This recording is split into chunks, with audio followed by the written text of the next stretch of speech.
here, man. We gonna protect Yahweh B'Hashem Yahweh Shah, man. We gonna stand up for the Lord, man. We on the Lord's side, man. If you coming against the Lord, you will get put to death. Thus saith the Lord, man.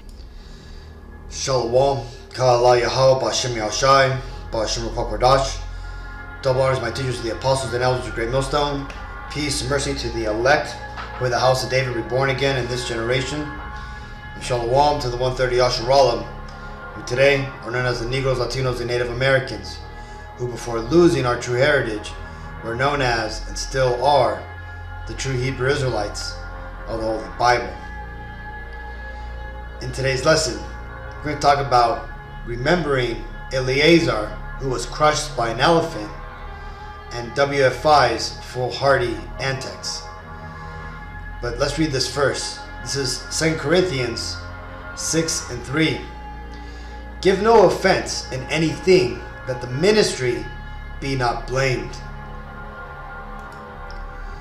So what we have just watched is two videos, one captured by the Palestinian protesters who were out on the streets protesting for the events going on right now in Gaza, and how they came across the WFI camp, and how, we don't get to see how it started, but we get to see a full-on brawl going on between the WFI Hebrew Israelites and the Palestinian protesters.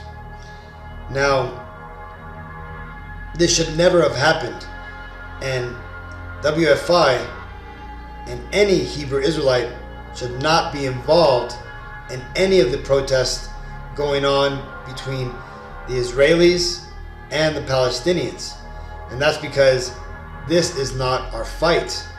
We are not meant to meddle in these political events going on that are being orchestrated by the elites and, moreover, the Lord.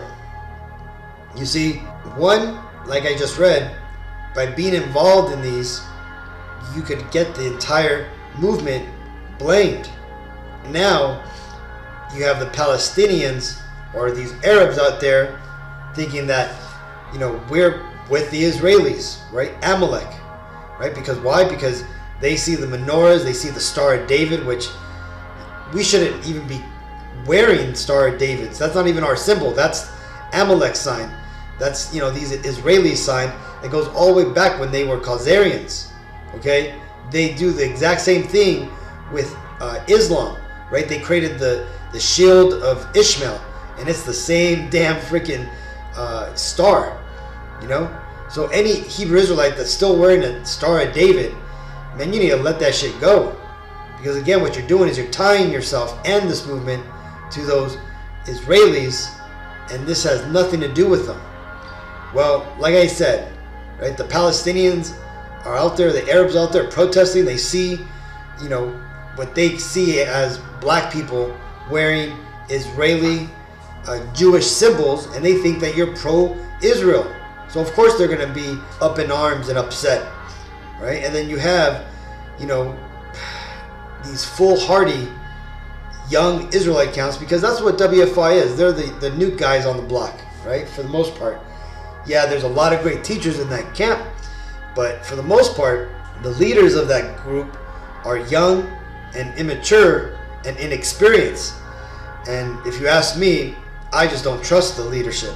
And why is that? Well, because this is the same group that took 5 hours to try to explain what the mark of the beast was, and all they did was spew out a bunch of hyperbole and distraction and never plainly explain what the mark of the beast is. For me, that's agent activity. So as for me, I wouldn't be involved with WFI. I'd much rather go at this alone and simply follow the righteous men. Now, that being said, let's go ahead and look to the Bible for an historic record of something that happened that was very similar.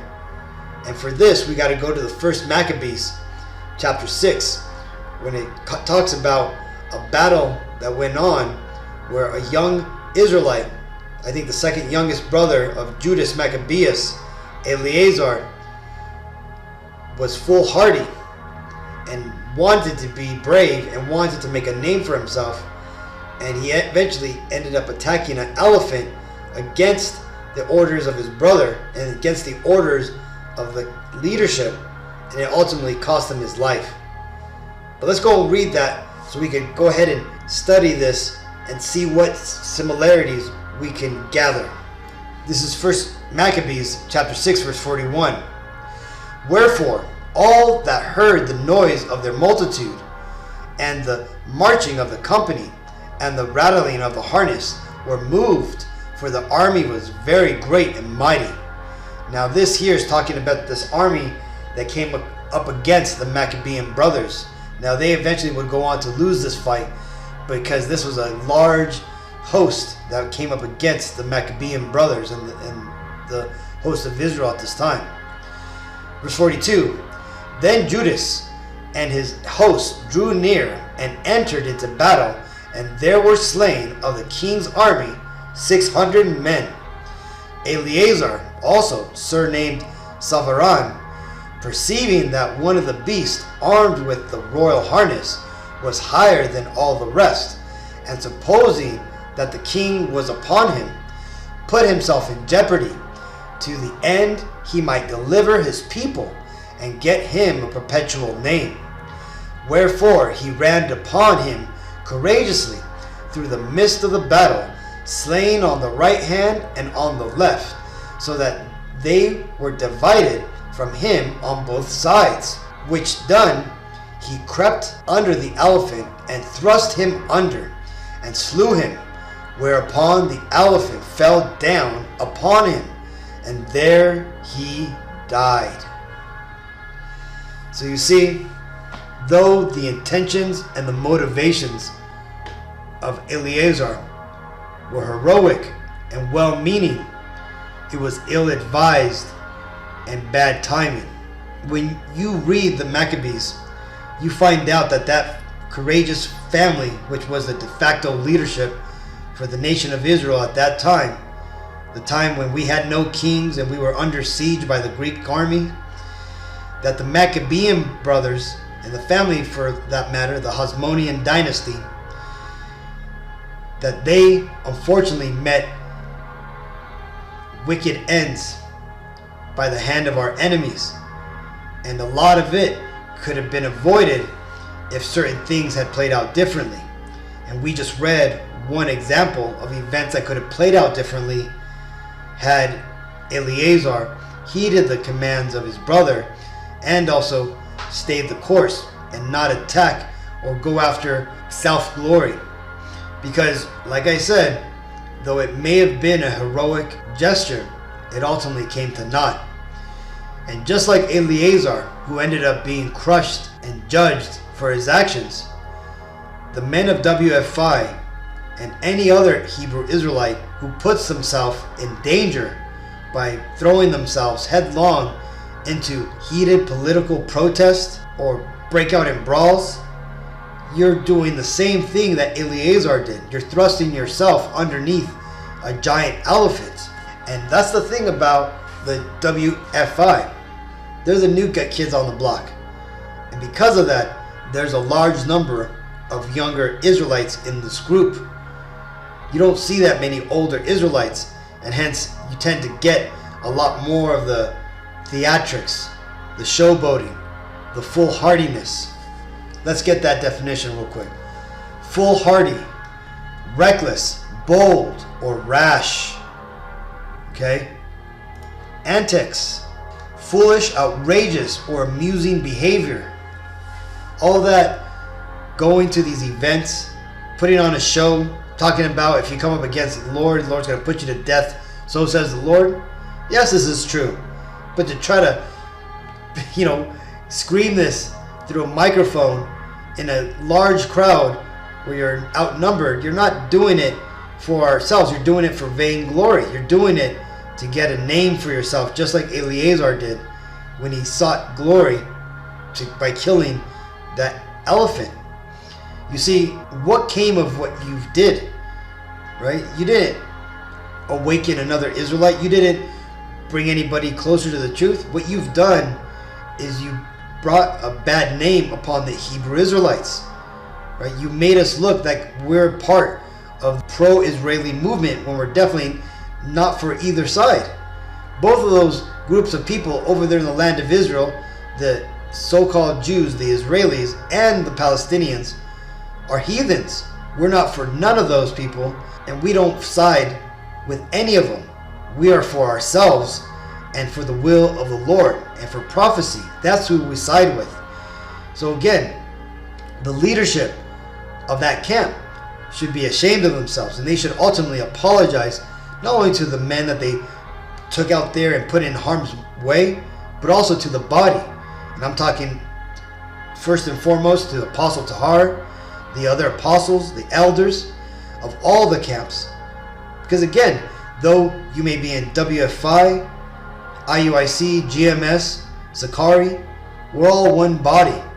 Okay? Who knows? Each camp may be a different church.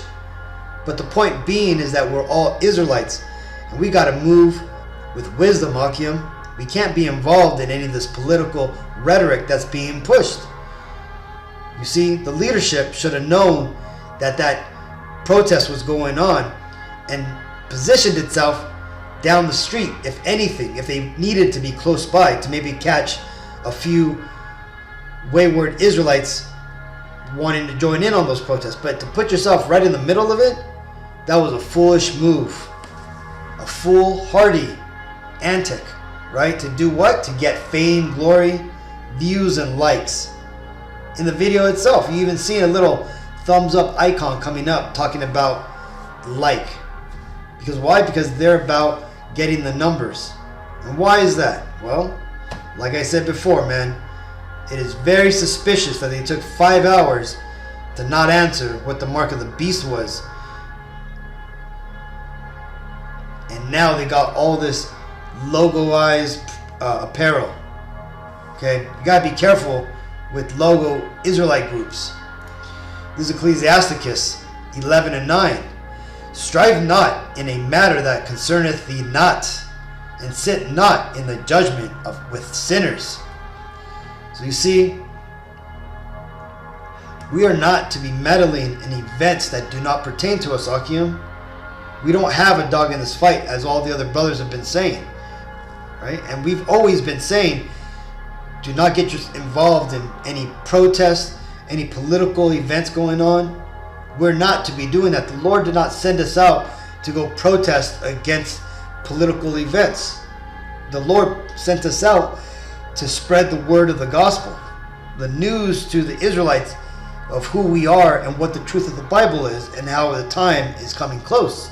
That's what we're supposed to be doing. None of this other stuff about brawling in the streets, antagonizing political groups, going out there to try to gain viewers with more entertaining clickbait.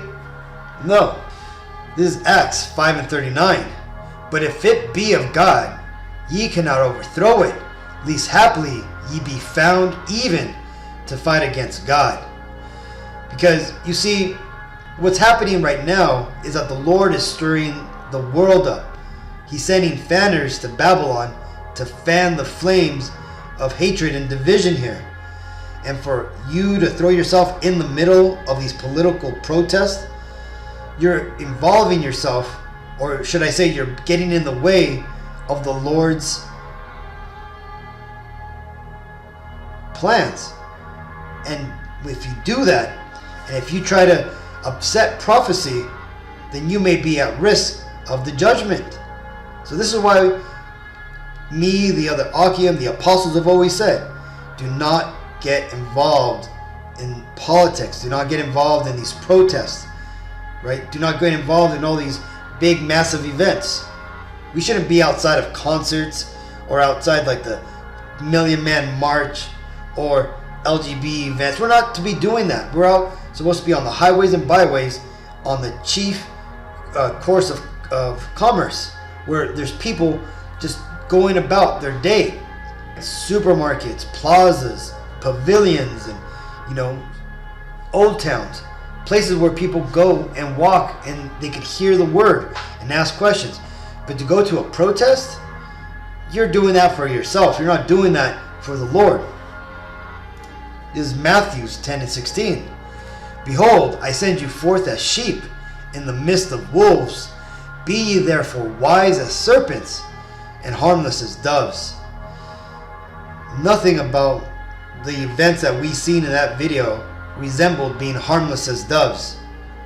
Okay, you Akim from WFI and that camp, at least put yourself in harm's way, and you could have got the body in trouble, right? You could have got us blamed, and who knows, you may still be getting us blamed, right? That video is going to go forth, and you got people like Vocab and all these other Christians and other people seeking to tie us to these Arabs.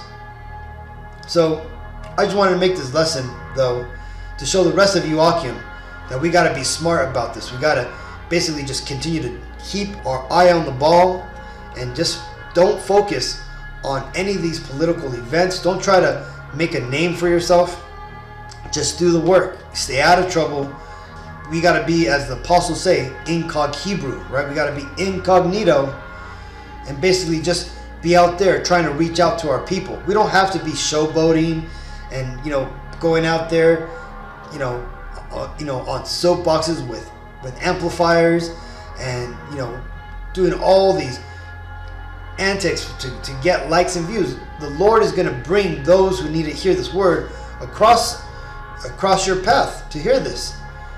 So we got to make sure that we're not involved in things like this. So again, if you're watching WFI, if you are in WFI, hey man, you guys got to start flying right. You guys got to stop doing stuff like this and getting the body in trouble. And ultimately, again, if you're watching these guys, be careful, right? I already said how I feel about them, and I'm not covering the mark of the beast, doing things like that.